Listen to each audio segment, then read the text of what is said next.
हिंदुस्तान में जिन्हें हिंदू कहने पर शर्म आती है वो ब्रिटेन के भावी पीएम से सीख लें देशभक्ति। भारत का बेटा ब्रिटेन का पीएम बनने से पहले ही बोला, मैं एक गौरवशाली हिंदू हूं, यही मेरा धर्म है। राहुल गांधी, केजरीवाल, ममता बनर्जी, देख लें सनातन धर्म का 7 समुंदर पार बज रहा है डंका। आज की यह रिपोर्ट आपको साल 2022 की सबसे अच्छी रिपोर्ट लगेगी, इसलिए आपको यह रिपोर्ट पूरी सुननी चाहिए। 130 करोड़ हिंदुस्तानियों को गर्व होगा कि ब्रिटेन के जो भावी पीएम हैं वो न सिर्फ अंग्रेजों के देश की सत्ता संभालने वाले हैं, बल्कि उन्हें भारत का बेटा होने पर गर्व है। उन्हें गर्व है कि उनका परिवार सनातनी है, उन्हें गर्व है कि वो हिंदुस्तानी हैं।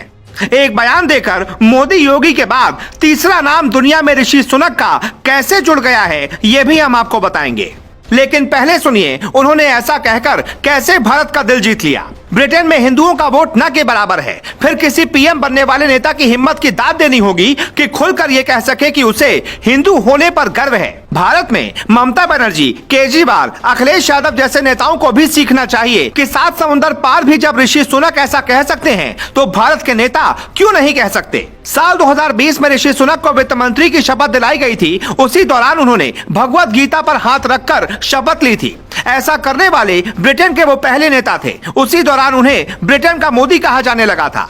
उसी वक्त ब्रिटेन के अखबारों में एक मुद्दा बन गया था कि सनातन धर्म का प्रचार ब्रिटेन में कैसे कोई नेता कर सकता है। मीडिया वालों ने भारत विरोधी सवालों की पूरी लिस्ट बनाई थी और ऋषि सुनक से पूछा। एक ब्रिटिश अखबार ने उनसे पूछा, आपने गीता पर हाथ रखकर कसम क्यों खाई? उनका जवाब आपको जरूर सुनना चाहिए। मैं अब ब्रिटेन का नागरिक हूं, लेकिन मेरा धर्म हिंदू है। भारत मेरी धार्मिक और सांस्कृतिक विरासत है। मैं गर्व से कह सकता हूं कि मैं एक हिंदू हूं और हिंदू होना ही मेरी पहचान है। मैं आज भी भगवान गणेश की पूजा करता हूं। हमारे टेबल पर आपको गणेश भगवान की प्रतिमा ही मिलेगी। मैं लोगों से भी कहना चाहूंगा कि वो हर धर्म का सम्मान करें, गौमांस न खाएं। हमने कभी कोई ऐसा काम नहीं किया जो हमारे धर्म के खिलाफ हो।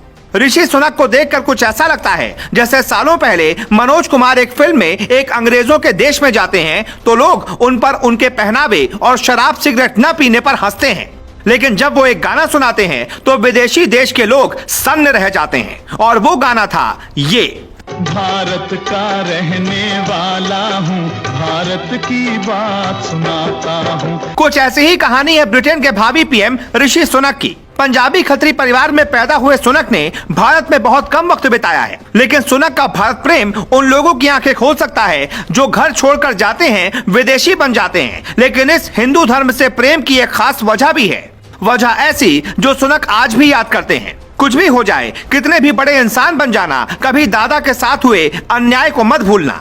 ऋषि की बायोग्राफी लिखने वाले माइकल एशक्रॉफ्ट ने अपनी किताब में लिखा है, ऋषि के दादा रामदास सुनक गुंजावाला में रहते थे जो बंटवारे के बाद पाकिस्तान में चला गया था। दादा रामदास ने साल 1935 में गुंजावाला छोड़ा और वो क्लर्क की नौकरी करने के लिए नैरोबी आ गए। रामदास सुनक हिंदू मुसलमान के बीच खराब होते रिश्तों की वजह से नैरोबी गए थे। बायोग्राफी के मुताबिक ऋषि सुनक का परिवार आज से नहीं बल्कि कई सालों से विदेश में है। नाना हो या फिर माँ या फिर पिता, सबका जीवन विदेशों में ही बीता, लेकिन इस बात का असर ऋषि सुनक पर नहीं पड़ा। उन्होंने सनातनी सभ्यता को संभाले रखा और जब वो सत्ता संभालने वाले हैं तो खुलकर कहते हैं कि मुझे इस बात पर गर्व है कि मैं एक हिंदुस्तानी हूँ और एक हिंदू परिवार में जन्मा हूँ। ब्रिटेन या किसी भी देश में भारतीयों के रंग, पहनावे, उनके स्वभाव पर कुछ अंग्रेज हमेशा सवाल उठाते रहते हैं। ब्रिटेन में पिछले कुछ सालों में सनातन सभ्यता की तरफ लोगों का लगाव बढ़ा है। कई अंग्रेज भारत में आते हैं तो ऋषिकेश और वाराणसी की गंगा आरती में बैठकर आरती करते देखे जाते हैं। मतलब ब्रिटेन हो या कोई भी मुल्क, अगर वहां एक भी सच्चा हिंदुस्तानी होगा तो वो अलग जगा ही सकता है। भारत के कारोबारी और जानी मानी आईटी कंपनी इन्फोसिस के संस्थापक नारायण मूर्ति के दामाद हैं, जो भारत के किसी भी व्यक्ति के लिए गौरव की बात होगी। लेकिन आखिरी में हम आपको सबसे जरूरी बात बताते हैं। ब्रिटेन एक ताकतवर देश है, वहां भारत का जलवा कम नहीं है। ब्रिटेन के पूर्व राष्ट्रपति कुछ दिन पहले भारत आए थे तो बुलडोजर के साथ तस्वीरें खिंचवाई थी, जिसके बाद खूब बवाल मचा था। लेकिन उन्होंने ऐसा इसलिए किया था ताकि वो संदेश दे पाएं कि वो योगी मोदी के साथ हैं और मोदी योगी का एक बड़ा जन समर्थन ब्रिटेन में भी है। आप हर स्टोरी में कमेंट लिखते हो या ना लिखते हो, लेकिन आपको इस पर जरूर लिखना चाहिए, भारत माता की जय।